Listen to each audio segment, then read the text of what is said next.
তোমরা সবাই কেমন আছো? আশা করছি ভালো আছো। আমিও খুব ভালো আছি। Welcome to Bengali blogger Sonali. Welcome আর নতুন ভিডিও নিয়ে। আর সকালে রান্না বান্না মোটামুটি করা হয়েছে হাফ, আর ভিডিও করা হয়নি। আর টিভি এসছে, তোমাদের দেখাই। কেউ কেউ বক্স কিনেছে, তার সঙ্গে টিভিটা ফ্রি। টিভিটা আগে চলে এসছে।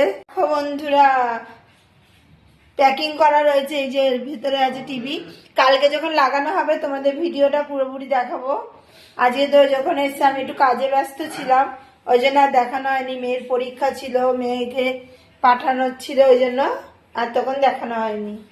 কাল যখন এই দেওয়ালে লাগাবে তখন তোমাদের দেখাবো। আমি রান্নাঘরে চলে এলাম। রান্নার সকালে সয়াবিনের তরকারি হয়েছে, আর উচ্ছে ভাজা হয়েছে, আলু করে চোকলা ছিল, ওগুলো ভেজেছি। আর এখন করছি আলুর দম। বন্ধুরা, আলু দমের মশলাটা আমি কষাতে চাপিয়ে দিয়েছি, আর এখানে আলু সিদ্ধ করাই রয়েছে। আর মশলাটা কষানো প্রায় হয়ে গেছে, দেখো চারিদিক দিয়ে তেল ছেড়ে দিয়েছে। এর মধ্যে আমি আলুগুলোকে দিয়ে দেবো। আর এখানে দেখো কারি পাতা গুঁড়ো করে রেখেছি, কারি পাতা দিয়ে কিন্তু আলুর দমটা করবো। সয়াবিনটাও করেছি কারি পাতা দিয়ে, খেতে কিন্তু টেস্ট হয়।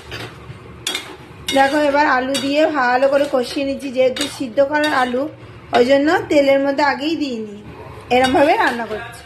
এর মধ্যে আমি এবার কারি পাতা গুঁড়োটা দিয়ে দেবো। দেখো বন্ধুরা, কারি পাতার গুঁড়োটা আমি নিয়ে নিয়েছি, এবার এর মধ্যে দিয়ে দিলাম, দিয়ে আবারও কষিয়ে নেব।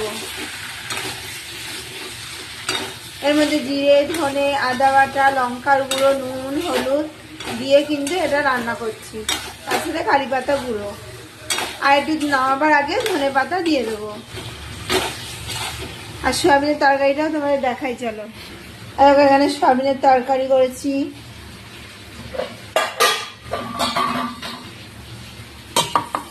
আর এখানে এই যে উচ্ছে ভাজা আর চোকলা ভাজা, এগুলো আপাতত হয়েছে। আর এখানে চাপিয়েছি কষা কষা আলুর দম। আলুর দম যে ভাতও ভালো লাগে, রুটি পরোটাও কিন্তু ভালো লাগে। আর যেহেতু আজকে নিরামিষ শুক্রবার, ওই জন্য আলুর দমটা করলাম। আর শীতকাল মানেই তো আলুর দম, লাল লাল আলুর দম। চলো এগুলো ঢাকা দিয়ে নিই। এখানে আলুর দমও হয়ে গেছে, আমি গরম মশলা ছিটিয়ে দিয়েছি। আর এখানে দেখো হিংও দিয়ে দিয়েছি, হিং সোমবার হচ্ছে। হিংটা তেলের মধ্যে দেওয়া হয়ে গেছে, ভাজা ভাজা হয়ে যাচ্ছে। দেখো ভাজা ভাজাও হয়ে গেছে। এবার আমি এটা আলুর দমের মধ্যে দিয়ে দেবো।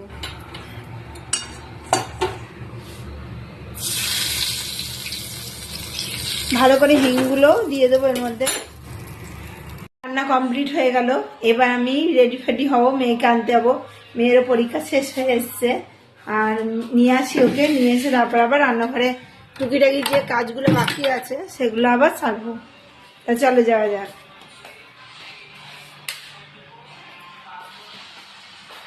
যাওয়ার আগেই মেয়ের সিঁড়িতে উঠে আসছে, রেডি হয়েছিলাম, রওনাও দিচ্ছিলাম, তার আগেই চলে এসছে।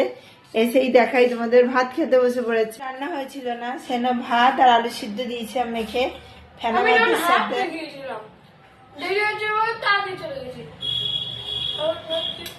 আমি নামছি তখনই এসেছিল।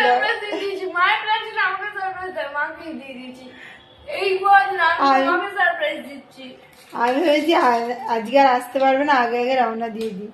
ও বাবা, ঠিক চলে এসছে। ওটা খেয়ে নিক, তারপরে তরকারি দিয়ে দেবো ভাত। আবার ওটা হাফ খেয়ে চলে গেছিল, খিদেও পেয়েছে। ওটা খেয়ে নে, তারপর তরকারি দিয়ে খাবি। সেরে খাওয়া দাওয়া সেরে চলে এসেছি ছেলেকে নিয়ে পড়তে দিতে। আর এদিকে ভিউটা দেখো।